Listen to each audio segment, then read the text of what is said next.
Coach,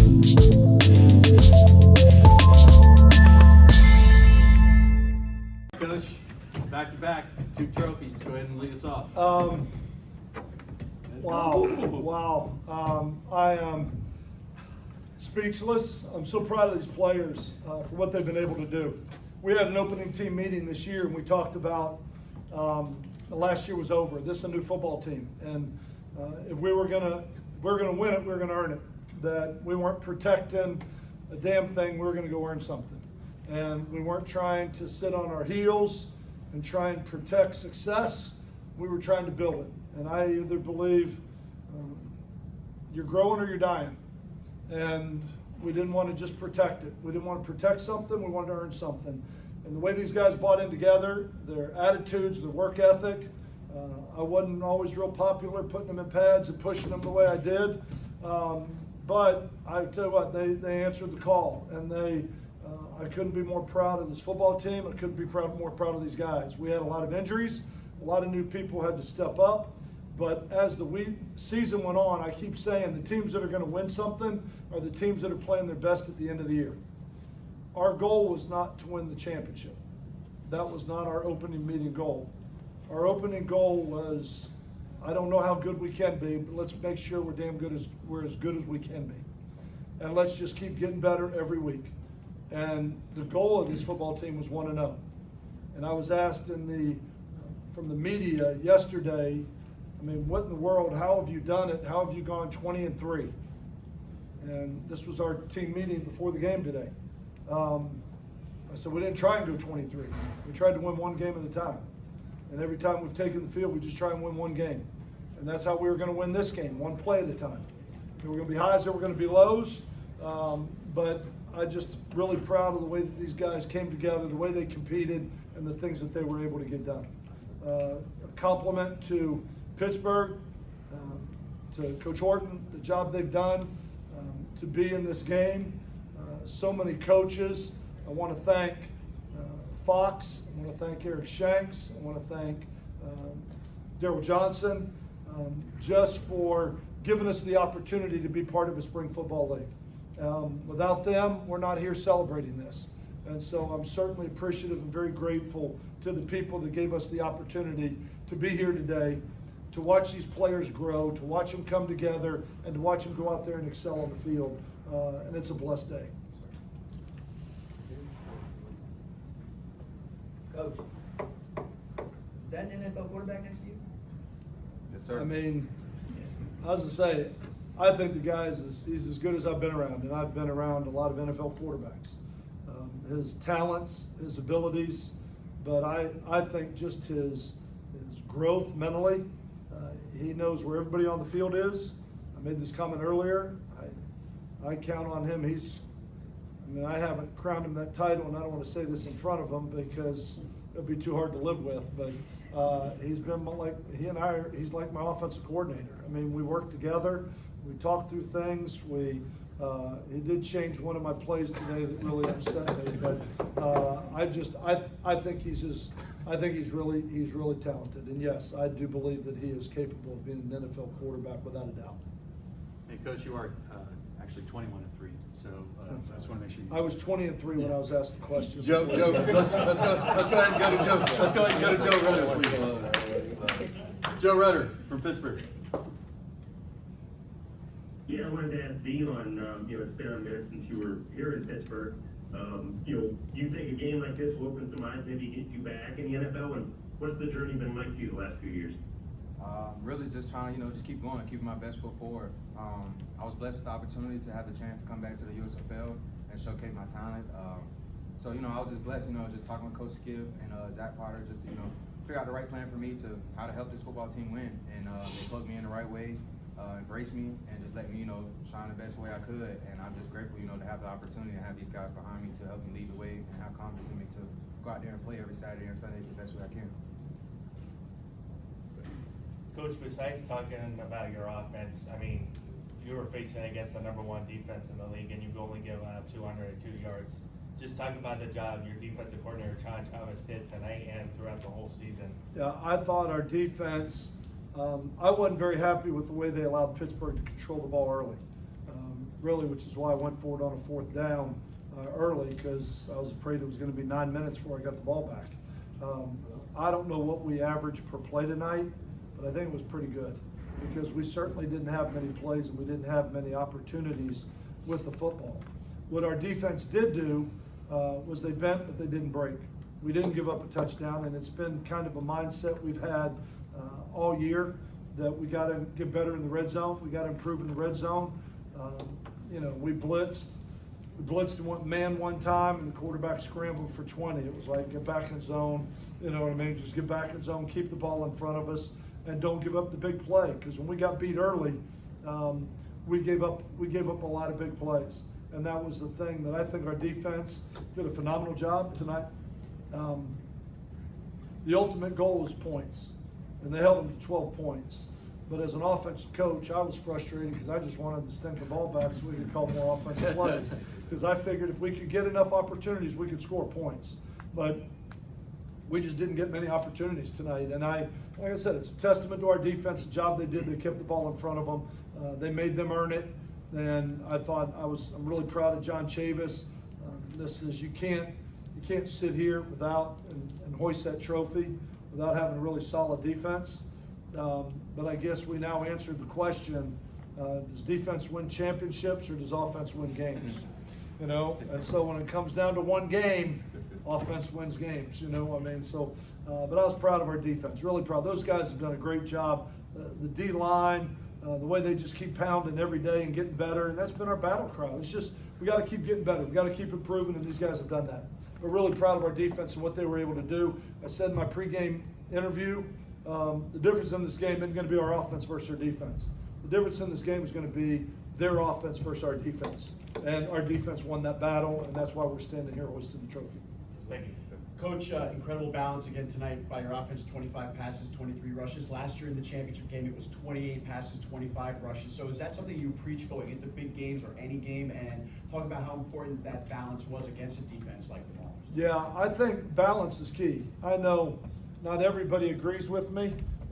Sometimes when I call a run play, I know sometimes not everybody agrees with me, but I don't know what he's talking about. yeah, but I think balance is really important. And really, we came out in this game and said we want to spread them out. We're going to run it like a 2-minute drill. They pretty much sold out to stop the pass, and they were bailing everybody, running with verticals, sinking everybody out. And so when we came back out at halftime, it was like, you know what, we're going to get a running game going. And they were all playing the pass, and we started hammering the run, and I thought C.J. Marable and Ricky Person did a great job running the ball, making people miss, breaking tackles, pushing forward for hard extra yards. But I also think that's what opened some things up to get one-on-one coverage to throw the ball down the field later in the game, which created a couple huge scoring plays for us to help us win. Thanks, Coach. RJ? Alex, I've asked you a version of this question, but I'm going to ask again, given the playoff atmosphere. Why is the game slowing down for you, especially in the last 6 to 7 weeks of the season? I think it's there's a lot of aspects. I think it could be from the discipline that I have. I tell everybody this and they kind of laugh. The way I eat is it's hard. It's discipline, and it takes crazy effort and mental discipline to do that. And I think it's helped me in every aspect of my life. It allows me to think, it allows me to focus more, and just make sure I'm doing what I have to do to prepare for each game. And I think it's comfortability with the offense, with Coach Skip, with everything. And I won't say with Deon, the chemistry that we've created with the guys is you can't make it up. You see it. It's Jace comes to me and say, look, man, when I run a corner, hey, this guy's beating me to the corner. Let's go. Point me. Do this. Do that. Deon does the same. Davion does the same. Pet does the same. And it's just you can't. Everything is slowing down. Kyle Slaughter, Jalen Morton on the sideline. Just when the nickel's outside, they're playing this 4 trap looking, and they give you 2 backside every time. It's things that the people play for each other, and it helps everybody on the field. And I would never be able to sit here and say I did anything wrong. And I'm slowing something down. People are helping me. Everyone helps everybody, and I think that's why we've went 21-3, and it starts at the top, and the leadership group has done an excellent job in making sure everybody's on the same page. And I mean, I can't say enough to the teammates that have helped me get to where I'm at. Coach Ace with the USFL Network. You have one of the youngest GMs I've ever heard of in football. Someone, Zach Potter, who RJ recently called one of the best kept secrets in football.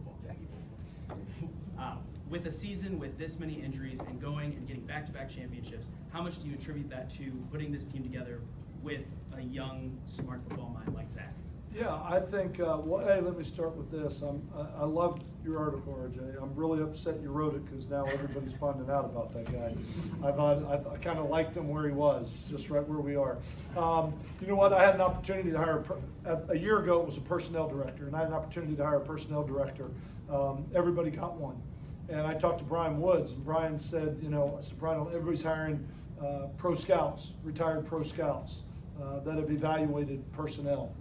He said, I said, do you know of anybody? He said, I got a young kid in my office.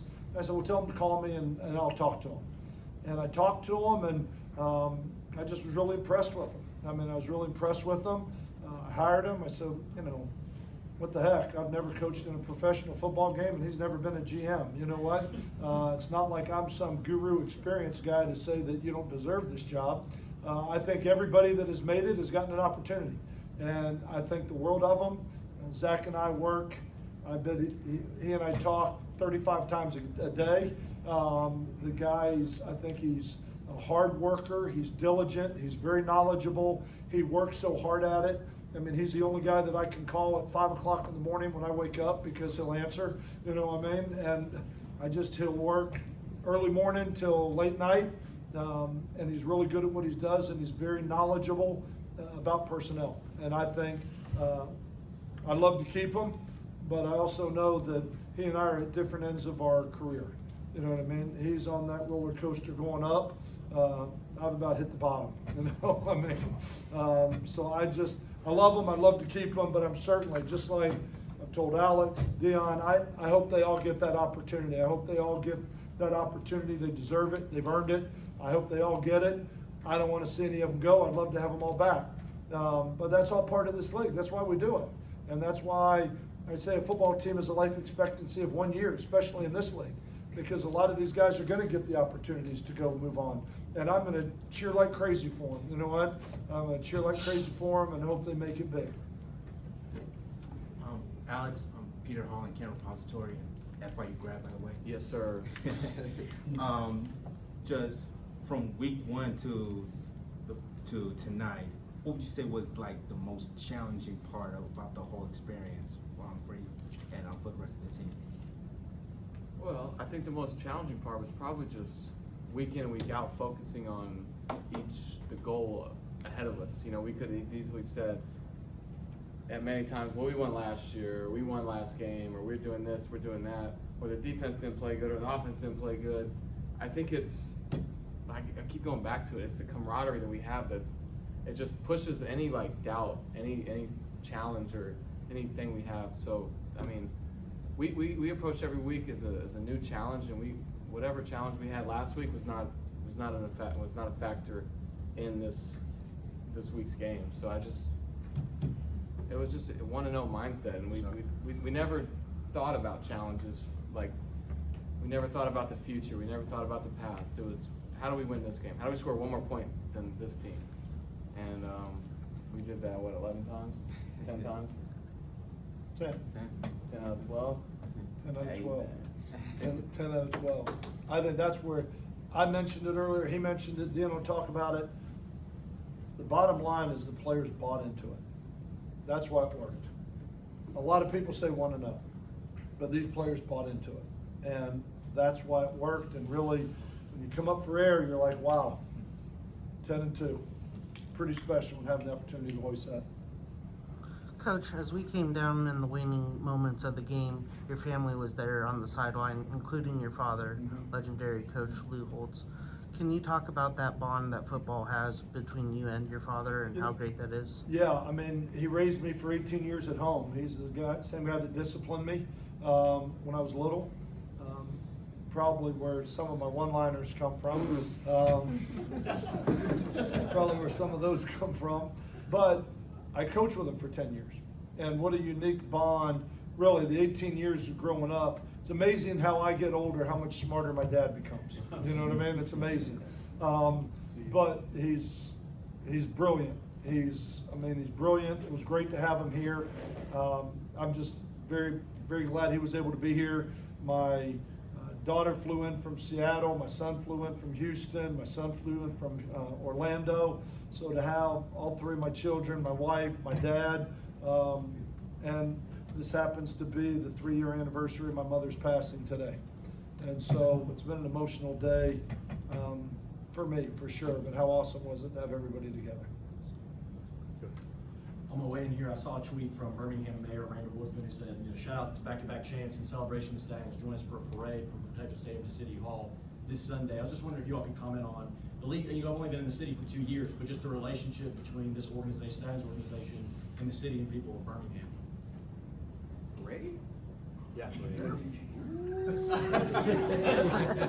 It's been awesome. The people have been phenomenal.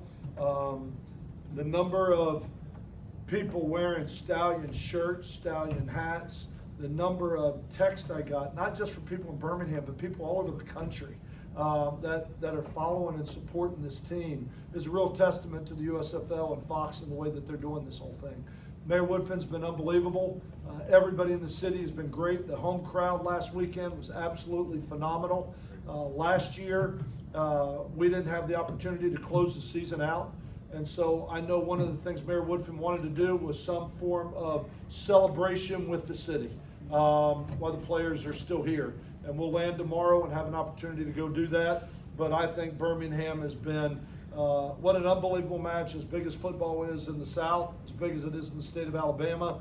High school football, college football, and now the state of Alabama has a professional football team, and they are supporting it, and it's been awesome to see and to be a part of. Next question. Coach, in 2022, Alex went down early in the season. Jamar Smith came in. You guys went on to win a championship. And then this season, Jamar went down early. Alex steps in. You win a championship. How do you overcome losing your starting quarterback early on in back-to-back seasons and still win a championship? I feel like we've had two starting quarterbacks. I mean, when they were both healthy, I played them both. And I think they both deserve to play. And this is not a knock. I love Jalen Morton, our backup quarterback right now. But right now, there's a big difference between where he is right now and where Alex is. Last year, I felt like I had two really talented quarterbacks. They both needed to play a role. They both earned a role. They both deserved a role, and they're both playing at a high enough level. It was kind of ironic in the championship game here last year. Jamar goes down in the game, and Alex comes in and wins the football game in the second half. I just think they were both very, very talented. It's been great to watch Alex's growth. Jamar had a little jump on him a year ago, and that he had a 4-year jump on the offense because he was in it for 4 years of college. But then this year, a testament to Alex and the way that he learned this offense, the way that he worked in the offseason, the shape he came in, the way he was throwing the ball. I think he's playing as well as he's playing as well as any quarterback I've been around. He reminds me, some of what he's doing reminds me a lot of when I was around Jeff Driscoll. And I look at how long Jeff's been in the league now, and when you asked me the question you did, I certainly think he's in that category. Go ahead, sir. Coach Holtz, it was great to hear you start off talking about what I think most of us would recognize as the process, right? Yes. So obviously the process is huge in Alabama. Can you talk a little bit about Saban's influence on being in Alabama, on the philosophy of selling the process to your athletes? And then for Alex too, one of the coaches that I think many of us are fans of course, is Pete Carroll, and sort of heard a lot of Pete Carroll and some of the things that you talked about. If you could also just kind of address your learning under Pete Carroll. Thanks. And I'll just say quickly, I haven't had a lot of conversations with Coach Saban, but obviously he has built a dynasty in college football with what he's done, and will go down as one of the, not just one of the most successful college football coaches, but will go down as one of the best football coaches. I think he's unbelievable what he does. To have the discipline to do it year in and year out, I think has been unbelievable. I think college football at an elite level He is branded in Alabama. And people look at that program as greatness. And it's a real testament to him, the job he does, to have the drive that he does every year to continue to be as good as he is. I think he's a brilliant football coach. He's a great man, and he's done unbelievable things for football in the state of Alabama. Coach Carroll, he just taught me, you don't need to be somebody else to play football. You know, he's always himself. I don't know how old he is. He's old, older guy, but he's himself, and he does his job at the highest level. And we come into a team meeting and he plays some video that's like, why are we playing this? But it was just hilarious, and everybody laughed and everybody's joking around. But when it's time to play football, everybody gets locked in, but you still have that fun side. You still have the personality. And I think that when I act like myself, I play at the highest level. And when I try to not, I try to hide it, I try to do something else, and I'm not me. I'm not acting like myself, and I don't play at the level I want to. And that he really taught me, just be yourself, because that's how you play your best. Deon, it dawns on me that that's the MVP trophy in front of you for this game, dog. So I'm gonna ask you, one, how does it feel to be the MVP of the USFL championship game? And two, is it better than winning the national championship at Clemson? Well, you gotta take it there. But I mean, honestly, it's a blessing to obviously be honored this trophy. But I couldn't do it without my teammates or my coaches and stuff like that. I just had to make the plays, but couldn't do it without the O-line blocking, quarterback making the throws and trusting me and stuff. So the work was put in, it just needed to be done. So like I said, it's a lot of hard work, tears, blood, sweat, and tears behind this trophy. But like I said, I couldn't do it without my teammates and stuff like that. And I can't put it up there with that because I won the national championship in my city, so that's a different feeling. I won it in Tampa in 2017. So, but it's better when you get the MVP. But it's up there. It's still a blessing though. I was gonna say Tampa Bay, yes sir. Florida connection always comes back. Let's go to the video monitor. Oscar, you got your hand raised. Why don't you go ahead and say something? Hola, Oscar! Hola! Hello, Coach. Deon, congratulations. Alex, same to you. For the three of you, if you have the opportunity to make the cover of the magazine, of the newspaper of tomorrow, what words you put on the cover? Thanks so much, Coach. Thanks so much, Deon. Alex, what a kind of season. Gracias. Thank you very much. Enjoy it. That's a great question. Gracias, Oscar. We appreciate your question. I am going to allow these two guys to go first. Alex first. You know what? For me, back to back. I think back to back. I think what these guys did is special, and I think the whole article could be about what these guys accomplished. But it is rare air to be able to win 2 championships back to back in professional sports. It is rare air. And I think what these guys did is really special, and I think back-to-back says it all. Y'all's turn. Oh, here we go. I'm up. 3 words. 4, if you count one of them. Turtle. Oh my God. On a fence post. Oh my gosh. That's it. That's all it needs to be said. Yeesh. What could I say?